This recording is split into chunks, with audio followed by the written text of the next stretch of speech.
That sometimes when you have ADHD, you need to do something really dramatic in order to see a change in your life.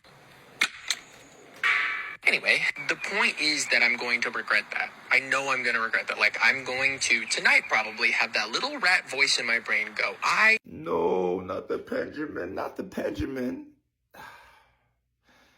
If you've been through this experience, you probably will regret it at night, if not sooner. Because you've learned that whenever your mood is a little off or whenever you're stressed, we can just go hit the vape pen real quick, or we can go smoke a blunt or roll up, or get a pre-roll or an edible, and it will fix all of our problems. And that's true. In the short term, it will fix your problems, but in the long term, it will lead to cognitive decline, in my opinion, or at least temporary cognitive decline. It can lead to psychosis. It can lead to bad behavioral patterns. It can lead to suppression of negative emotions, which is our biggest catalyst for change. So there are a lot of long-term detrimental side effects of marijuana, but it's so helpful in the short term. And people always ask me, isn't there a way that neurodivergent people can use marijuana or alcohol to help them, just as a short-term solution?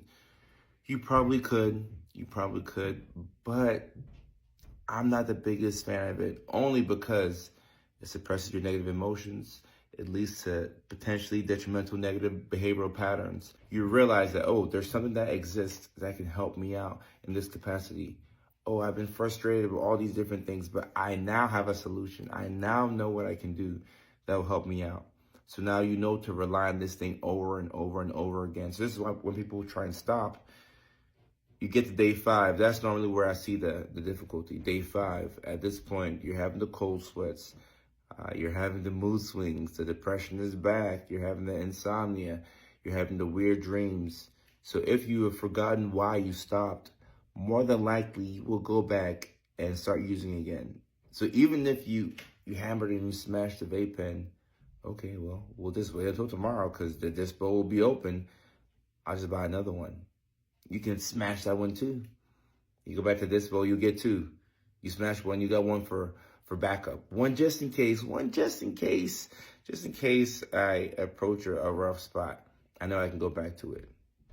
And this over-reliance on the marijuana is normally what leads to us being in funks. And it also leads to this learned helplessness where you feel like you just can't.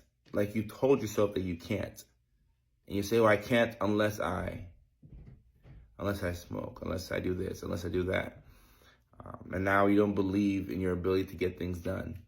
And this is one of the things that medications are really good at. Coping skills can be helpful when it comes to this, but meds are extremely helpful at cutting down on addictions.